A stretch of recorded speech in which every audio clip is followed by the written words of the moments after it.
Okay. ఇక ఫైనల్గా కొన్ని ఆరోపణలు ఉన్నాయి, దానికి ఏమైనా క్లారిఫికేషన్ ఇస్తారేమో అని అడుగుతున్నాను. మీ మీదే లైక్ అంటే మాట్లాడుకోవాలి కదా దాని గురించి. సీఎం రమేష్ మీకు ఫండరు అంటున్నారు, వాట్ యు సే దీని గురించి? అంటే ఏం చెప్పాలి, కాదని చెప్తే అవునని చెప్పాలి, ఎట్లా అంటే మీకు తెలిసి చెప్పండి, వాస్తవం చెప్పండి. అంటే ఆయనే బ్యాక్ ఎండ్లో ఉండి అన్నీ నడిపిస్తారు కేకే సర్వేని అనేది ఒక టాక్ ఉంది. ఎందుకు వస్తుంది ఆ టాక్? అంటే నాకు ఆయనకి ₹1 ట్రాన్సాక్షన్స్ లేవు ఒకటి. సో అంటే అసలు ఎక్కడి నుంచి వచ్చింది అంటారు ఈ టాక్? అంటే మీ పర్సనల్ వ్యూ మీకంటూ ఉంటుంది, సర్వే చేస్తున్నారు కాబట్టి మీకు తెలుస్తాయి ఎక్కడి నుంచి వస్తున్నాయి ఏంటి అనేది. నాకు 15 ఇంటర్వ్యూలు ఇస్తే 15 ఇంటర్వ్యూలో ఒకరు జగన్కి అగెనిస్ట్గా ఉన్నారని, లేదా సిబిఐకి అగెనిస్ట్గా ఉన్నారని, ఎక్కడి నుంచి వస్తుంది అనేది నేను వాళ్ళు ఇప్పుడు ఆబ్వియస్గా మీరు చెప్పాలి, కానీ నేను ఎలా చెప్పగలుగుతాను? సోర్స్ నేను చెప్పలేను. మీకు కూడా ఒక ఐడియా ఉంటుంది. మీకు సీఎం రమేష్ గారు ఫోన్ చేసి చెప్తే నేను మామూలుగా ఒకసారి ఫోన్ చేసేవండి, ఏం సార్ ఇలా డిస్కషన్ వస్తుందంటే సరదాగా నవ్వుకుంటా మాట్లాడారా?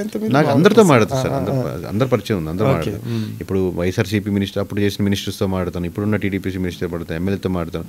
మేబీ నా నెంబరు అందరి దగ్గర అవైలబిలిటీ ఉండవచ్చు, నేను మాట్లాడే ఒక 2-3 సార్లు కలిసాం అనుకోండి, మాట్లాడు, లేదా ఆఫీస్కి ఎవరైనా వస్తున్నప్పుడు ఇక్కడ మీ దగ్గర రావటం కానీ మీరు ఆయన దగ్గరికి వెళ్ళటం కానీ. ఒకసారి ఢిల్లీలో కలిసామండి. ఢిల్లీలో కలిసారు, ఓకే.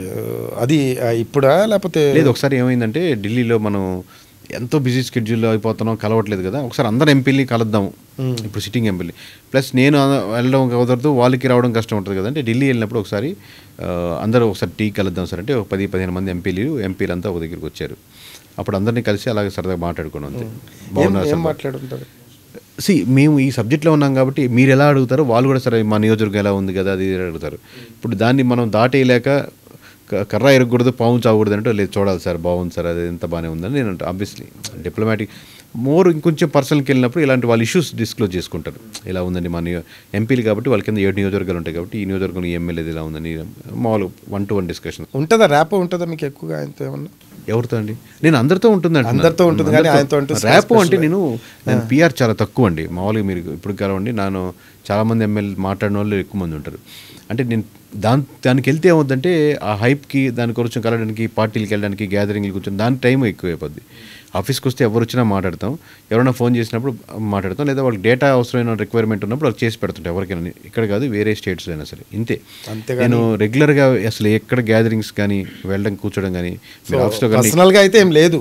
జస్ట్ ఏంటంటే పర్సనల్గా ఎవరితో లేదు. ఇప్పుడు మీరు రేపు పొద్దున కాల్ చేశారు, రఫీ భాయ్ ఎలా ఉన్నారంటే మాట్లాడతాను. అంటే జస్ట్ ఇక అపోహ అందరు క్రియేట్ చేసే ప్రయత్నం చేస్తున్నారు కానీ వాస్తవం లేదంటారు. ఎవరితో లేదు.